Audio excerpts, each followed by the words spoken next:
This is video AS2, Alternative Assessments for ELLs.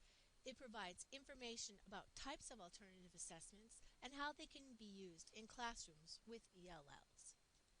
First, let's look at traditional versus alternative assessment. Good standardized tests are hard to make, and teachers are not usually testing experts. In standardized tests, alternate representations of student knowledge are often left out. Answers often depend solely on language and not really on content knowledge, and they don't necessarily measure what and how students were taught. On the other hand, alternative assessments provide a more complete picture of students' strengths. There is a way to get around this dichotomy between traditional and alternative assessment. For example, look at the question on this slide. The cause of the American Civil War was slavery. Either answer is correct depending on how you think about it. For example, one cause was slavery, but on the other hand, it's not the only cause. So students could mark true or false, and with their own reasoning, be correct either way. One way to overcome this bias is to have a comment box for each question where students can explain what they meant by their answer.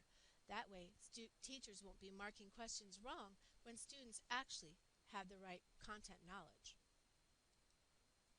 Alternative assessments are different from traditional or high-stakes tests, which are generic to some high-level goal and may not approach questions the same way students did when they learned the information. Alternative assessments, following guidelines from video AS1, address specific goals, objectives, and instruction from the classroom.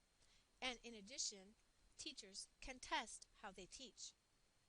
For example, a written test, when spelling was all done orally, is not a very good test to see what students know.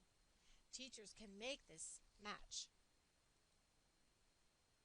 Alternative assessment uses activities that reveal what students can do with language and content, emphasizing their strengths instead of their weaknesses. Alternative assessment instruments are not only designed and structured differently from traditional tests, but are also graded or scored differently. Because alternative assessment is performance-based, it helps instructors emphasize that the point of language learning is communication for meaningful purposes. There are three main kinds of alternative assessments: performance, product, and portfolio. Teachers can combine these types, and each should have an element of self-assessment. Teachers can use checklists and rubrics so criteria are not random or secret from the students, and students can have a hand in creating each of these types of alternative assessment. First, performance assessments. These kind of assessments are built around topics or issues of interest to the students. They replicate real-world communication. They require creative use of language rather than simple repetition. They require learners to produce a quality product or performance. The evaluation criteria and standards are known to the students. They involve interaction between the assessor, the instructor, the peers, or the self, and the person assessed. They are integrated into the learning process to allow for self-evaluation and self-correction as they proceed. Most important, they pay attention to how students arrive at their answers, focusing on process.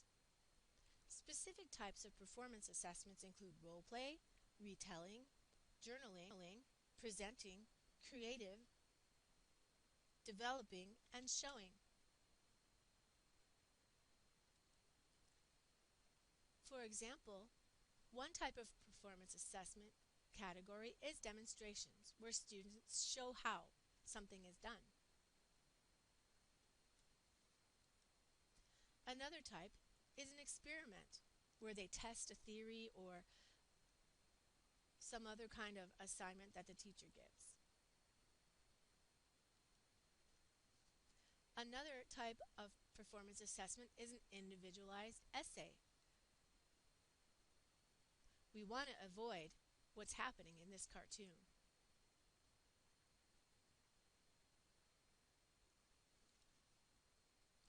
Group projects are another kind of performance assessment.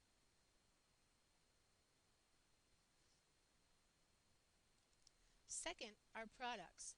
A product is often the result of a performance, but it doesn't have to be. It can show whether students have mastered the content.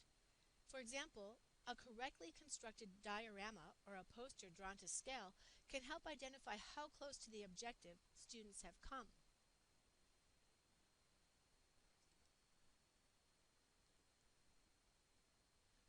Portfolios are the third type of alternative assessment.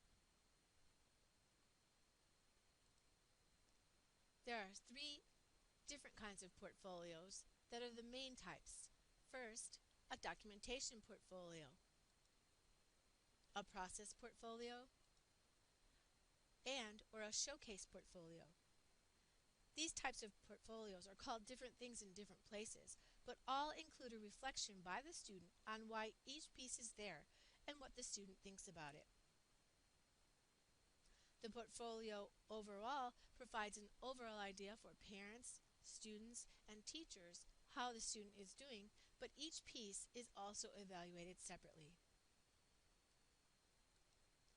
Using alternative assessment, every objective should be assessed either summatively for a grade or formatively to work on further.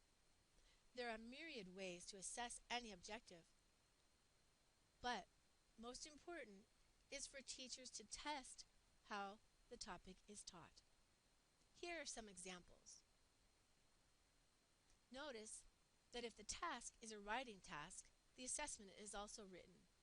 If the task is a presentation, students also are assessed by presenting. Here are a couple more examples. In this case, the teacher can use a checklist or a rubric made with or without student help to evaluate what students are doing during their performance.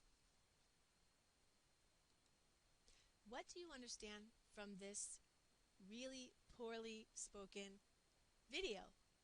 Test yourself with the quiz on this page.